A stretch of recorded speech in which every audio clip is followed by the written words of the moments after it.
السلام عليكم. لا تنسوا الإعجاب بالفيديو والاشتراك في القناة تشجيعا لنا لنستمر بنشر المزيد إن شاء الله.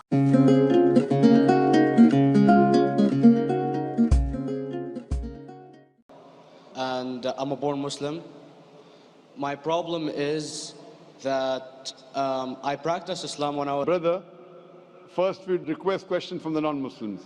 Once all the questions from non-Muslims are over, inshallah we'll give you a chance. Yeah, but I'm telling you my problem only. It's Okay. But you said you're Ahmed and you're a born Muslim. I am born Muslim. But now are you a Muslim or not? I'm agnostic. Oh, so now you have left the religion of Islam. Yeah, I'm confused. Okay, fine. If you have left the religion of Islam, you can ask the question, brother. Okay. So my question is, how come I don't have the faith that you and the other Muslims have and some of my friends, even though I practiced Islam a lot and I even did Umrah, but I still do most of the sins that are forbidden in Islam, and I sometimes am lazy to do the prayer and the other subjects we have to do in Islam. I have read many books and about other religions and conspiracy theories and documentaries and such. I even have seen your own videos on YouTube, and there are many questions that go around my head about Allah and the Messenger and Muslims in general. And basically the most important question is, you said in one of your debates or questions that Allah is the creator and He's uncreated.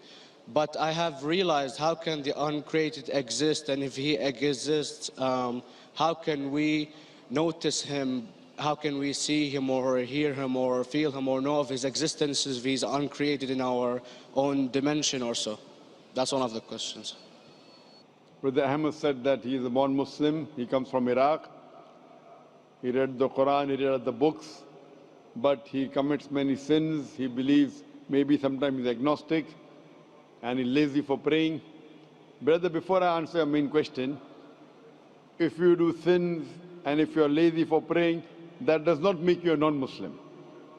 As long as you believe that praying is fard, sometimes you miss, it's a sin. It's a major sin that you sometimes don't pray, but that doesn't make you a non-Muslim.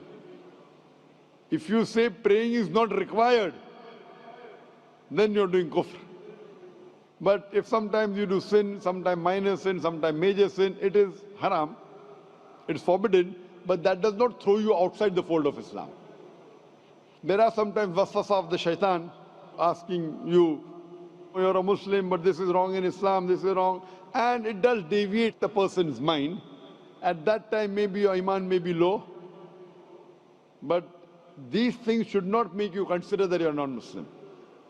Regarding a question that I mentioned in my speech, and you're right, that Almighty God is the creator, but He Himself is uncreated. You ask the question, how can the uncreated, how can we see the uncreated, and how it's possible? Allah subhanahu wa ta'ala is Khaliq, is the creator. And by definition, He's uncreated. Because normally people say that when they try and prove in logic that everything has a creator, who created this table, the carpenter, from where he got, from the tree, who created the tree, so it goes back to Allah. So when many of the people try to convince an atheist, they try and say that everything has a creator, and then they get trapped when the atheist asks him who created Allah. So if you hear my tapes, I never go that way. I ask the atheist that how did you come to know about the universe? How did you come to know about the functioning of the stars, of the sun? And he says, and goes back, that the creator. So it's the vice versa. So if you know how to deal with logic, you don't trip over this problem with the atheist trap, the Muslims or the believers, by saying who created Allah. By definition, Allah is uncreated. And if you ask the question, who created Allah? If you have heard my tapes, I give the reply, that suppose a person comes and says that my brother John. Yeah, I know, I saw that, I heard that's funny, but I mean, how does he exist if he's uncreated? Not that is Allah. automated. Yeah. That's the difference between you and Allah. How does he exist? Means he was existing. He doesn't have a beginning. You and I have a beginning, that's human being. So that is the difference between us and Allah. You can't say that Allah has to be like us. If Allah is like you and me, why should we worship him? I see, but have you heard of the phenomenon, the Big Brother, used by various orders and political agendas to control the people and such by implementing it into multiple gods, and then later on it became a monotheistic religions all over the world to make it easier for Big the people Brother, to... sorry, I've never heard of the religion Big Brother. It's not a religion, it's like a theory, an idea, basically. For What does it say? Yes? What does this idea say? What does it say? Is that when you have a big brother, it's easier for you to live life. When you have someone watching you the whole time, understanding you the whole time, protecting you the whole time, being with you the whole time, and you can talk to him, although he never talks to you back, maybe in your dreams, due to your mind and such, it's easier for you to live. While a human who does not have a big brother and is not easily controlled into doing so and is having complete freedom is a danger for the major ruling powers and such. What does this say? I don't understand. Big Brother may be the Big Brother, may not be the... What does it have to do with Islam and God? What does it have to do? Because basically Allah is watching you the whole time. So you want to say that Allah is like a Big Brother? Indeed, you use him for your protection so you won't be scared. You know what I mean? See, this is the hypothesis. Hypothesis. If you have heard, how do I convince an atheist? If you have heard my answer, that you said that you're agnostic, you're atheist. Yeah. So first thing I do to an atheist is I congratulate him. What? I congratulate him. Have you heard my answer of atheist? Yeah, you congratulate them and stuff. But I haven't seen your debates with the atheist. I just saw your answers on some questions. Fine, so you haven't seen the answer of atheist? No, but I've seen your debate with David William Campbell. And David William Campbell is not an atheist. Yeah, yeah. Now, when an atheist tells me he does not believe in God like your theory of Big Brother, yeah, and if you believe in that theory, I will ask you, first thing I do to the atheist, I congratulate him. You know why? Yeah, because they think and they don't follow what their parent does and such stuff like that. No. I congratulate him because he is not doing blind belief. The other people are doing blind belief. He is a Christian because father is a Christian. He is a Hindu because father is a Hindu. Most of the Muslims are Muslim because father is a Muslim. He is thinking. He says there is no God. He has said the first part of the Islamic Shahada, La ilaha. The reason I congratulate him is because he has said the first part of the Islamic Shahada, Islamic Creed, La ilaha. The only thing I have to do is illallah, which I shall do inshallah. So if you have heard my answer, an atheist becomes an atheist because he believes in science, he believes in logic. Or I ask him that if an equipment is bought in front of him, which no one in the world has ever seen, and if the question is asked that who will be the first person who will be able to tell you the mechanism of this new equipment, what is the answer? Of course, he's going to tell you the producer or the maker of this equipment. Creator, producer, maker. So when we ask him questions that how did this universe come into existence, he will talk about the Big Bang.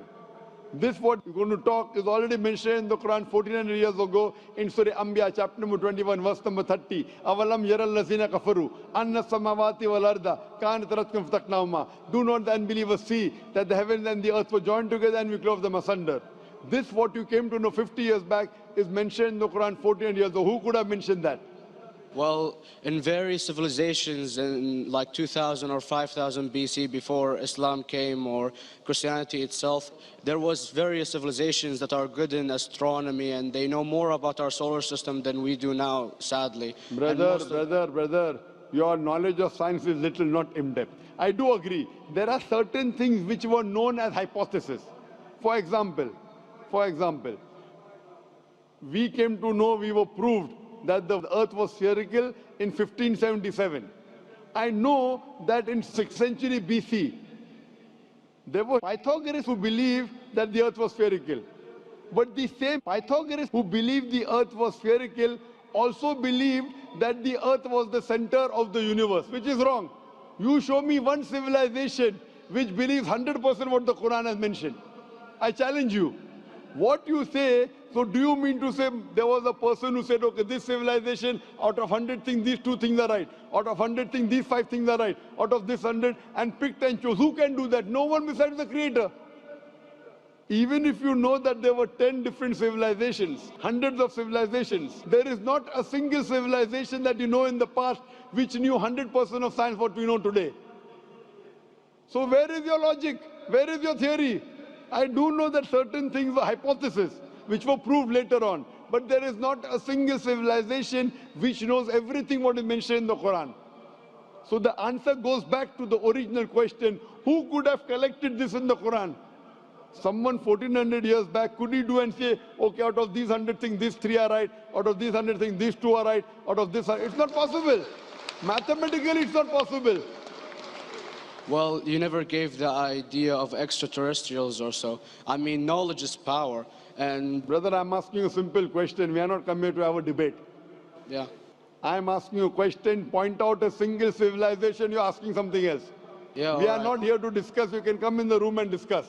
You ask a question, I'm giving you the answer. You gave about old civilization. I told you you're right. But out of 100 things, 98 they were wrong.